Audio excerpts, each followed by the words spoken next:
ಕುಮಾರಸ್ವಾಮಿ ಅವರು ನಿಖಿಲ್ ಇಬ್ರು ಕೂಡ ಅಲ್ಲೇ ಸ್ಪರ್ಧೆ ಮಾಡಬೇಕು ಅನ್ನೋ ತರ 2 ವರ್ಷ 2.5 ವರ್ಷದ ಮುಂಚಿತವಾಗಿ ಯೋಚನೆಯನ್ನ ಮಾಡ್ತಿದ್ದಾರೆ. ಹೇಗಿದೆ ವಾತಾವರಣ? ಕೌಂಟರ್ ಕೊಡೋದಕ್ಕೆ ತಾವೆಲ್ಲ ರೆಡಿ ಇದ್ದೀರಾ? ಹೇಗೆ ಸರ್, ಇದು ಪ್ರಜಾಪ್ರಭುತ್ವ. ರಾಮನಗರ ಯಾರಪ್ಪನ ಸ್ವತ್ತು ಅಲ್ಲ. ಇದು ಯಾರು ಬೇಕಾದರೂ ನಿಂತ್ಕೋಬಹುದು. ದೇವೇಗೌಡರು ನಿಂತಿದ್ರು, ಹೆಗಡೆಯವರು ನಿಂತಿದ್ರು, ಕುಮಾರಸ್ವಾಮಿ ಅವರು ನಿಂತಿದ್ರು, ಅನಿತಾ ಕುಮಾರಸ್ವಾಮಿ ಅವರು ನಿಂತಿದ್ರು, ಲಿಂಗಪ್ಪನವರು ಶಾಸಕರಾಗಿದ್ರು, ಪುಟ್ಟಸ್ವಾಮಿಗೌಡರು ಶಾಸಕರಾಗಿದ್ರು. ಸಾಕಷ್ಟು ಜನ ಪ್ರಜಾಪ್ರಭುತ್ವದಲ್ಲಿ ಯಾರ್ಯಾರಿಗೆ ಭಗವಂತ ಅವ್ರ ಹಣೆ ಮಾಡೋದ್ರಲ್ಲಿ ಬರೆದಿದ್ದಾನೋ ಅವರೆಲ್ಲರೂ ನಿಂತಿದ್ರು. ಒಂದೊಂದ್ಸಲ ಅವರೆಲ್ಲ ಕೂಡ ಹೋರಾಟ ಮಾಡಿದ್ದಾರೆ. ಕೆಲವರಿಗೆ ಜಯ ಸಿಕ್ಕಿದೆ, ಕೆಲವರಿಗೆ ಜಯ ಸಿಕ್ಕಲಿಲ್ಲ. ಅದರ ನಾನು ಒಬ್ಬ ಆ ಜಿಲ್ಲೆಯ ಮಗ, ತಾಲೂಕಿನ ಮಗ. ನನಗೂ ಒಂದು ಅವಕಾಶ ಅಂದ್ಬಿಟ್ಟು ನಾನು ಹೋರಾಟ ಮಾಡಿದ್ದೀನಿ.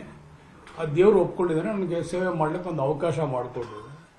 ನಾನು ಕುಮಾರಸ್ವಾಮಿ ಅವ್ರು ಬರಬೇಡ ಅಂತ ಹೇಳೋಕ್ಕಾಗ್ತದ, ಅಥವಾ ಇನ್ನೊಬ್ಬರು ನಾನು ಬರಬೇಡ ಅಂತ ಹೇಳೋಕ್ಕಾಗ್ತದ? ಪ್ರಜಾಪ್ರಭುತ್ವ ಅವ್ರಿಗೇನು ಇಡೀ ರಾಜ್ಯದಲ್ಲಿ ಎಲ್ಲಿ ಬೇಕಾದ್ರೂ ನಿಂತ್ಕೋಬಹುದು.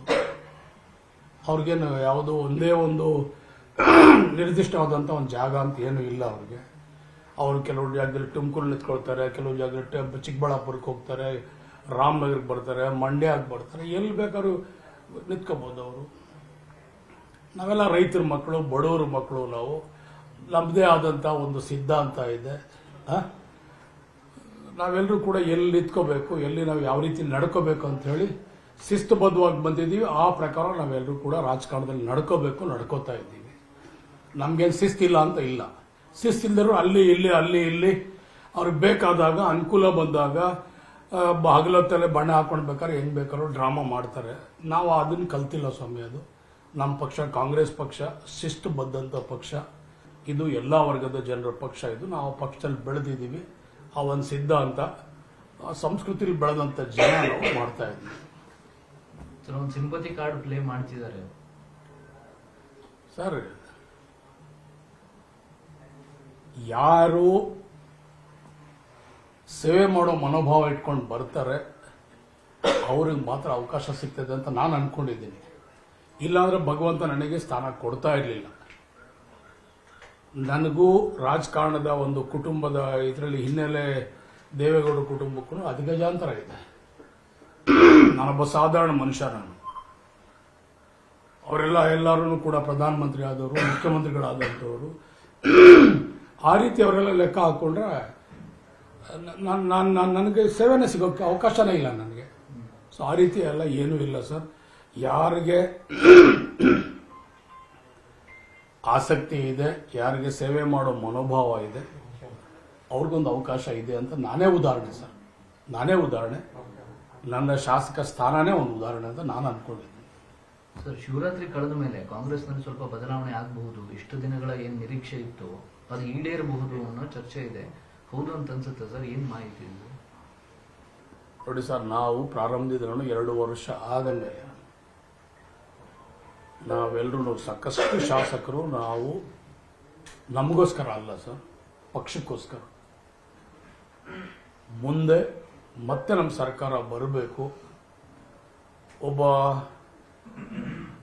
ನಿಷ್ಠಾವಂತ, ಒಬ್ಬ ಪ್ರಾಮಾಣಿಕಸ್ಥ ನಮ್ಮ ಜೊತೆಲಿ ಇರಬೇಕು, ಅವರ ಶಕ್ತಿ ನಮ್ಮ ಪಕ್ಷಕ್ಕೆ ಬೇಕು, ಅವರ ಸೇವೆ ನಮ್ಮ ಪಕ್ಷಕ್ಕೆ ಬೇಕು, ನಮ್ಮೆಲ್ಲರೂ ಗೆಲುವು ಒಂದು ಒಳ್ಳೇದಾಗುತ್ತೆ ಮುಂದಕ್ಕೆ ಅವರಿಂದ.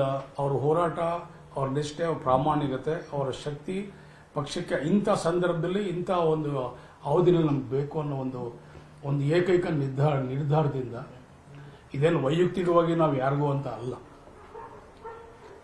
ನಾನು ಯಾಕಿದು ಹೇಳ್ತಾ ಇದ್ದೀನಿ ಅಂತ ಹೇಳಿದ್ರೆ ಸರ್, ನಮ್ಮ ಸರ್ಕಾರ ಬರಬೇಕಾದ್ರೆ 140 ಜನ ಇವತ್ತು ಶಾಸಕರು, ಇವತ್ತು ಕಾಂಗ್ರೆಸ್ ಪಕ್ಷ ನಾವೆಲ್ಲರೂ ಕೂಡ ಆಡಳಿತ ನಡೆಸಬೇಕಾದ್ರೆ ಶಿವಕುಮಾರ್ ಅವರ ಶ್ರಮ, ಬೆವರು, ಹೋರಾಟ ಬಹಳಷ್ಟಿದೆ.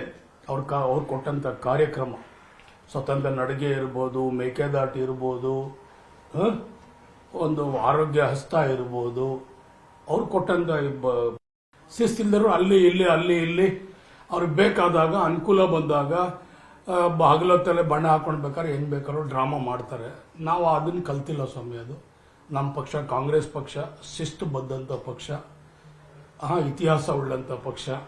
ಈ ದೇಶದ ಇತಿಹಾಸನೇ ಕಾಂಗ್ರೆಸ್ ಪಕ್ಷದ ಇತಿಹಾಸ. ಇದು ಎಲ್ಲ ವರ್ಗದ ಜನರ ಪಕ್ಷ. ಇದು ನಾವು ಪಕ್ಷದಲ್ಲಿ ಬೆಳೆದಿದ್ದೀವಿ. ಆ ಒಂದು ಸಿದ್ಧಾಂತ ಸಂಸ್ಕೃತಿಲಿ ಬೆಳೆದಂತ ಜನ ನಾವು ಮಾಡ್ತಾ ಇದ್ದೀವಿ. ಒಂದು ಸಿಂಪತಿ ಕಾರ್ಡ್ ಪ್ಲೇ ಮಾಡ್ತಿದ್ದಾರೆ ಸರ್. ಯಾರು ಸೇವೆ ಮಾಡೋ ಮನೋಭಾವ ಇಟ್ಕೊಂಡು ಬರ್ತಾರೆ ಅವ್ರಿಗೆ ಮಾತ್ರ ಅವಕಾಶ ಸಿಗ್ತದೆ ಅಂತ ನಾನು ಅನ್ಕೊಂಡಿದ್ದೀನಿ. ಇಲ್ಲಾಂದ್ರೆ ಭಗವಂತ ನನಗೆ ಸ್ಥಾನ ಕೊಡ್ತಾ ಇರಲಿಲ್ಲ. ನನಗೂ ರಾಜಕಾರಣದ ಒಂದು ಕುಟುಂಬದ ಇದರಲ್ಲಿ ಹಿನ್ನೆಲೆ ದೇವೇಗೌಡ ಕುಟುಂಬಕ್ಕೂ ಅಧಿಗಜಾಂತರ ಇದೆ. ನಾನೊಬ್ಬ ಸಾಧಾರಣ ಮನುಷ್ಯ. ಅವರೆಲ್ಲ ಎಲ್ಲರೂ ಕೂಡ ಪ್ರಧಾನಮಂತ್ರಿ ಆದವರು, ಮುಖ್ಯಮಂತ್ರಿಗಳಾದಂಥವರು. ಆ ರೀತಿ ಅವರೆಲ್ಲ ಲೆಕ್ಕ ಹಾಕೊಂಡ್ರೆ ನನಗೆ ಸೇವೆನೇ ಸಿಗೋಕ್ಕೆ ಅವಕಾಶನೇ ಇಲ್ಲ ನನಗೆ. ಸೊ ಆ ರೀತಿ ಎಲ್ಲ ಏನೂ ಇಲ್ಲ ಸರ್. ಯಾರಿಗೆ ಆಸಕ್ತಿ ಇದೆ, ಯಾರಿಗೆ ಸೇವೆ ಮಾಡೋ ಮನೋಭಾವ ಇದೆ, ಅವ್ರಿಗೊಂದು ಅವಕಾಶ ಇದೆ ಅಂತ ನಾನೇ ಉದಾಹರಣೆ ಸರ್. ನಾನೇ ಉದಾಹರಣೆ. ನನ್ನ ಶಾಸಕ ಸ್ಥಾನನೇ ಒಂದು ಉದಾಹರಣೆ ಅಂತ ನಾನು ಅನ್ಕೊಂಡಿದ್ದೀನಿ. ನಿರ್ಭೀತ, ನಿಷ್ಪಕ್ಷಪಾತ, ವಿಶ್ವಾಸಾರ್ಹ ಸುದ್ದಿಗಳಿಗೆ ಮತ್ತೊಂದು ಹೆಸರಾಗಿರುವ ನ್ಯೂಸ್ 18 ಕನ್ನಡ ಈಗ ಆಪ್ನಲ್ಲೂ ಲಭ್ಯವಿದೆ. ದಯವಿಟ್ಟು ಇಲ್ಲಿರುವ QR ಕೋಡ್ ಅನ್ನು ಸ್ಕ್ಯಾನ್ ಮಾಡಿಕೊಂಡು ಆಪ್ ಡೌನ್ಲೋಡ್ ಮಾಡೋದಕ್ಕೆ ಮರಿಬೇಡಿ. ನಿಮ್ಮ ಬೆಂಬಲ ಹೀಗೆ ಸದಾ ನಮ್ಮೊಂದಿಗಿರಲಿ. ಧನ್ಯವಾದ.